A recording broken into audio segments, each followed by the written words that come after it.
Assalamualaikum warahmatullahi wabarakatuh. Selamat siang anak-anak. Bagaimana kabarnya pada pagi hari ini?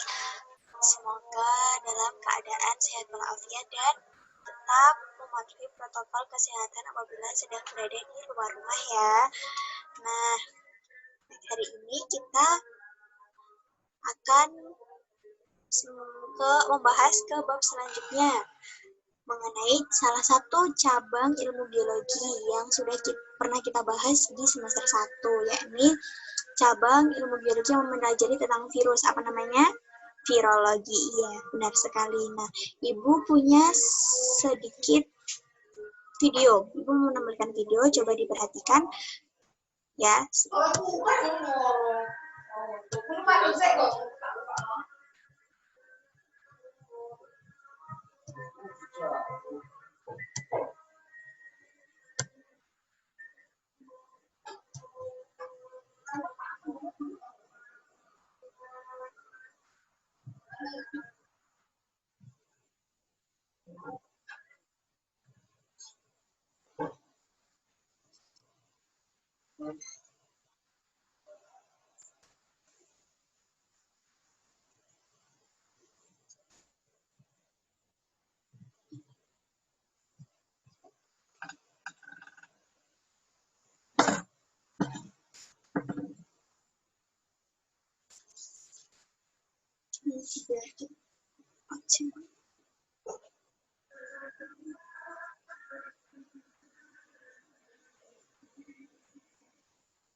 Nah, virus itu tidak termasuk sel prokariotik maupun eukariotik.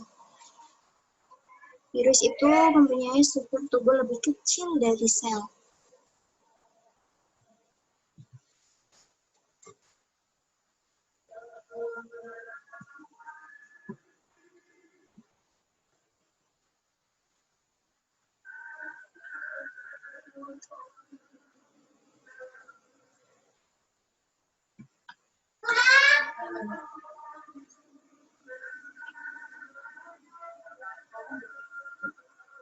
Nah,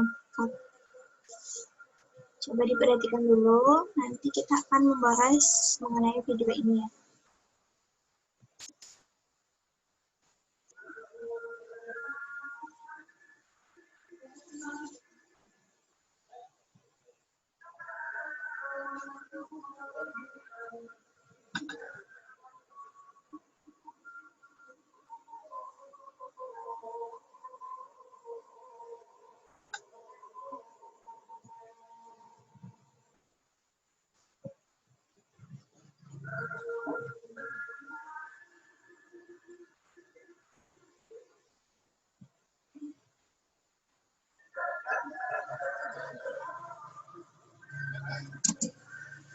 Nah, setelah Ibu menampilkan video tadi, pasti anak-anak udah ada, oh virus kayak gini ya, virus corona yang akhir-akhir ini lagi jadi booming-boomingnya, lagi jadi pandeminya. Anak-anak bisa mengambil kesimpulan nggak virus itu apa sih dari video yang Ibu tampilkan tadi? Nah, kita perhatikan PPT yang akan Ibu tampilkan.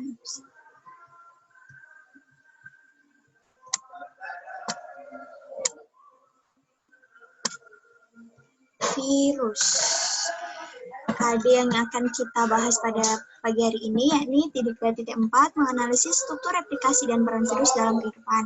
Nah, indikator pada pagi hari ini menjelaskan ciri-ciri dan struktur virus. Tujuan pembelajarannya agar siswa dapat menjelaskan ciri umum dan dapat menggambarkan struktur virus dengan baik.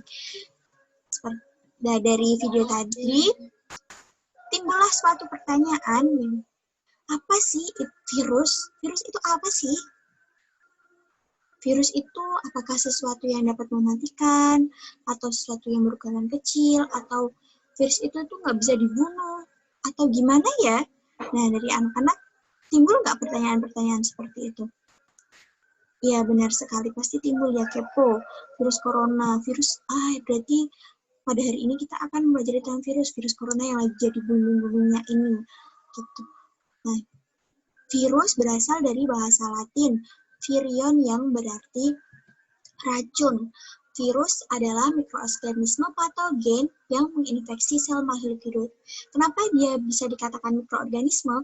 Karena virus itu tidak kasat mata atau ukurannya itu sangat mikroskopis, sehingga kalau mau melihat virus harus menggunakan alat scanning atau mikroskop elektron transmisi karena diameter dan ukuran dari virus ini tuh terlampau sangat kecil. Nah, dia juga disebut patogen karena dia merupakan parasit bagi makhluk hidup, baik pada hewan, manusia, maupun tumbuhan yang menginfeksi sel makhluk hidup. Kenapa dia menginfeksi sel makhluk hidup? Tadi dijelaskan di video bahwa virus tidak memiliki sel. Dia tidak terbuat dari sel. Dia hidup pada sel inang. Jadi dia kalau tidak pada sel inang, dia akan tidak aktif atau mati, seperti itu. Nah, sebelum kita mempelajari struktur virus dan ciri-cirinya, kita akan terlebih dahulu mempelajari sejarah virus. Pada tahun 1883, Adolf Meyer, seorang ilmuwan dari Jerman, menemukan bercak-bercak pada pohon tembakau, pada daun tembakau itu kan biasanya anak-anak bisa lihat bercak-bercak putih itu yang biasa disebut dengan penyakit mozaik. Nah, pada tahun 1883 ini, Adolf Meyer belum mengatakan kalau itu virus. Dia berkata kalau itu merupakan bakteri. Nah, langsung dilanjutkan oleh Dmitri Ivanovsky pada tahun 1892. Dia makhluk hidup itu menyerang tembakau. Nah, saat di saringan itu bakterinya lolos. Sehingga dia berpikir, ukuran makhluk hidup ini itu lebih kecil dari bakteri pada umumnya.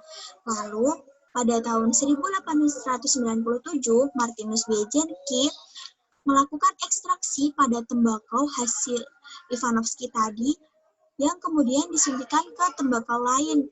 Nah, dia melihat bahwa daya serang patogennya itu tidak berkurang, sehingga dia mengambil kesimpulan bahwa patogen yang menyerang itu dapat bereproduksi. Nah, kemudian Bapak Wendell Meredith Stanley pada tahun 1935 melakukan pengkristalan pada ekstraksi yang digunakan oleh Martinus Beijerinck ini. Lalu kemudian dia berpikir bahwa makhluk hidup itu bukan bakteri, karena bakteri tidak bisa dikristalkan, sehingga timbullah istilah baru yang dinamakan virus, istilah yang sampai saat ini kita kenal. Kemudian setelah kita membahas sejarahnya, bentuk virus itu kayak gimana sih? Apa kayak di TV-TV itu virus corona bulat-bulat? Atau bisa nggak sih virus itu bentuknya kotak? Pasti timbul pertanyaan-pertanyaan seperti itu. Nah, seperti manusia yang memiliki berbagai macam sifat, virus juga memiliki berbagai macam bentuk. Tapi ilmuwan sepakat secara garis besar bentuk virus digolongkan menjadi 4, yakni spiral, ikosahedron, berpelindung, dan kompleks. Nah, untuk struktur virus, agar lebih mudah kita mengambil dari bentuk virus yang kompleks, di mana terdiri dari 3 struktur, yakni kepala, leher, dan ekor. Di bagian kepala virus ini terdiri dari asam nukleat, yakni RNA dan DNA yang ada di dalam ini. Nah, kepala virus ini dilindungi oleh kapsid. Kapsid ini merupakan bagian kepala yang menyelubungi asam nukleat ini berupa protein dan terdiri dari 1 unit protein yang disebut dengan kapsomer, seperti itu. Nah, fungsinya dari kapsid ini berfungsi untuk memberi bentuk kepala pada virus, melindungi asam nukleat dari kerusakan, menyediakan protein enzim, dan menembus membran sel inang untuk melakukan infeksi. Lalu struktur selanjutnya ada leher. Leher ini berfungsi sebagai anggota penghubung dari kepala dan ekor. Nah, tidak semua virus memiliki leher. Untuk selanjutnya ada ekor. Ekor berbentuk silinder. Di ekor ini dia ada serabut-serabut yang berfungsi sebagai tempat menempel pada sel inangnya, seperti itu. dari sini ada yang ada yang ditanyakan? Kalau tidak ada, kita lanjut ke materi selanjutnya. Tapi jangan lupa dicatat ya. Nah, dari struktur dan sejarah singkat yang Ibu ceritakan tadi, pasti sudah ada pikiran, oh berarti virus itu kayak gini ya, oh berarti kayak gini lah. Bisa dirangkum seperti ini. Ciri-ciri virus itu ada beberapa, yakni ukurannya yang sangat mikroskopis, berdiameter 20-300 nanometer, dengan panjang 20-14.000 nanometer. Nah, karena ukurannya mikroskopis ini, dia tidak kasat mata kan tentunya, maka dari itu kalau mau melihat virus harus menggunakan mikroskop. Terus selanjutnya, tubuhnya tidak berbentuk sel, sehingga virus tidak memiliki inti sel, membran plasma, dan sitoplasma. Virus ini membutuhkan sel inang, karena dia kan tidak berbentuk sel ya. Jadi dia membutuhkan sel inang masuk ke dalamnya, berkembang biak di sana, berproduksi di sana lah. Semisal dia tidak memiliki sel inang, dia akan tidak aktif seperti itu, atau mati. Lalu dia juga memiliki satu jenis asam nukleat, DNA dan RNA yang dilindungi oleh kapsid tadi. Nah, virus juga termasuk parasit intraseluler obligat, di mana dia hidup dan berkembang biak pada sel hidup lain. Pada makhluk hidup lain, makanya dia disebut parasit. Lalu dia juga termasuk makhluk metaorganisme. Makhluk metaorganisme itu adalah bentuk peralihan antara benda mati dan memiliki sifat yang dapat dikristalkan. Nah, makanya tadi Bapak Bapak Wendy Stanley kan melakukan pengkristalan ya, sebelum dia mengatakan kalau ini tidak virus, seperti itu, karena dia juga termasuk makhluk metaorganisme, serta bentuk tubuhnya yang beragam, seperti itu.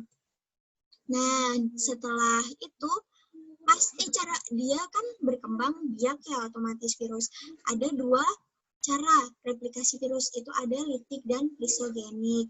Nah, Ibu memiliki tugas untuk anak-anak semua, silahkan buat gambar semenarik mungkin mengenai replikasi litik dan lisogenik pada virus dengan bahasa anak-anak sendiri. Bebas nanti mau ditaruh di kertas, mau ditaruh di buku tulis, buku gambar, mau diwarnai, atau apa, terserah semenarik mungkin.